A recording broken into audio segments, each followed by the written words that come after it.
Hello, everyone. We are going to go with our medical error series, and this is again a good catch. So, we all can learn from this case. So, let's start the case. So, as you see, the X ray is given, and there is a report which we call, safety on site has been filed. Let me read the case for you. So here we have an intubated infant who is managed on high frequency jet ventilator. The central lines were placed, and today the right shoulder and the upper chest area were noted to be puffy. A chest x-ray of the shoulder is obtained, as you see here. The team on call suspected a shoulder dislocation. After reviewing the x-ray, a safety on site report is filed. So how will you proceed with the root cause analysis? What do you think in this case that is interesting? Think about it and I will walk you through.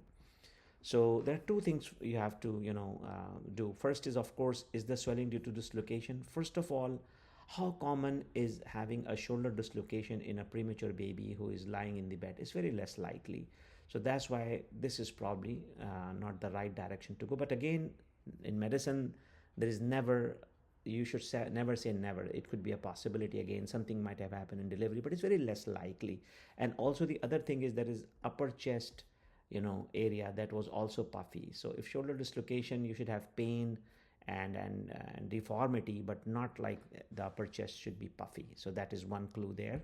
So now let's see, we'll proceed with the case again. So first of all, what was the problem here?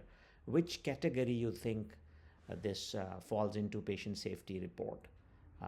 What do you guys think? Is it a sentinel event? I don't think so. That there is nothing like, we can say that a baby lost a limb or something. So this is not the right thing. Between adverse reaction and near miss, it's no more a near miss because something has happened to the baby, and we don't know yet what has happened, what is causing it, but most likely something going to fall into adverse reaction, and we will dissect it more. So let's proceed with the case. So of course, like we said, we ruled out the shoulder dislocation based on the age of the baby is lying, and also shoulder exit. If you see the humerus and all that seems to be in good placement, so that is ruled out. Now, what else is the cause for that swelling that is ruled in? Any ideas now by looking at the X-ray? Okay.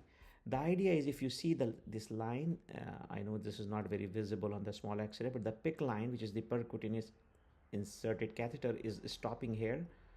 So it's not a central line. The ideal position would be somewhere here, which is, in the superior vena cava, and this is still in the brachiocephalic trunk.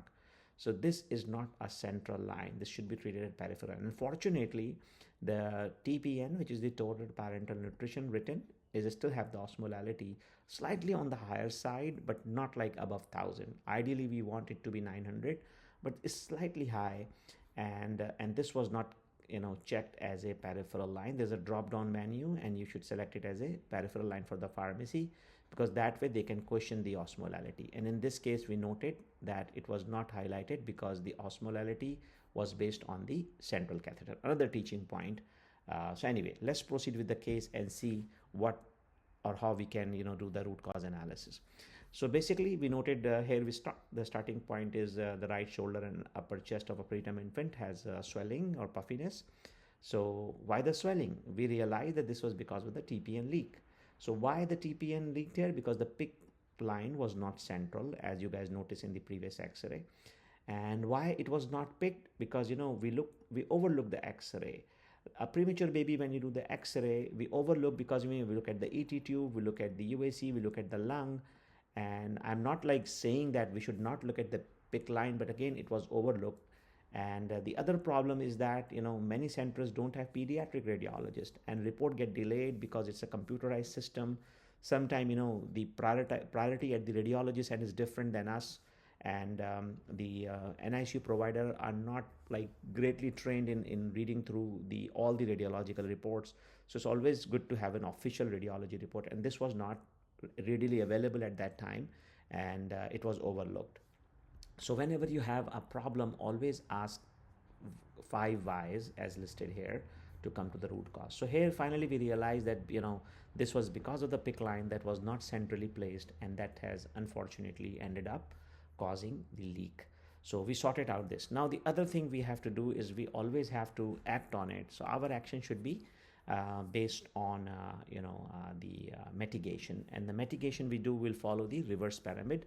So in this case, we define the swelling, we found the cause, we thought that this was because of the line. So always make sure that your line placement and the position is reviewed before hanging the fluids. And in this case, the fluids were ordered, and unfortunately, the osmolality was slightly on the higher side, although it was still less than 1,000, but still above 900. And plus, it was listed as a central line, so pharmacy cannot pick it up. So another teaching opportunity.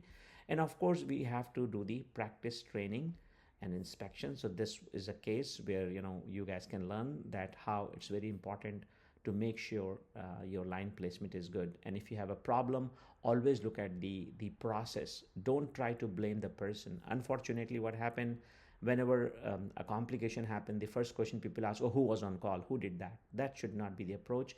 You have to look at the process. So again, in summary, whenever a central line is placed, please look at the placement and location. And of course, this is a skill dependent. So one thing we all have to know or learn, that this is a skilled procedure, and a skilled person should be doing it. Second thing, always check the osmolality. Like in this case, unfortunately, pharmacy was not alerted because or the system, the computerized system, what we call the clinical decision support on this EHR, did not alerted the pharmacist, because in the drop down it was selected as a central line. So for a central line, an osmolarity of 977 was okay, but if it was selected as peripheral, probably the pharmacy would have picked up, and this complication or would not have happened.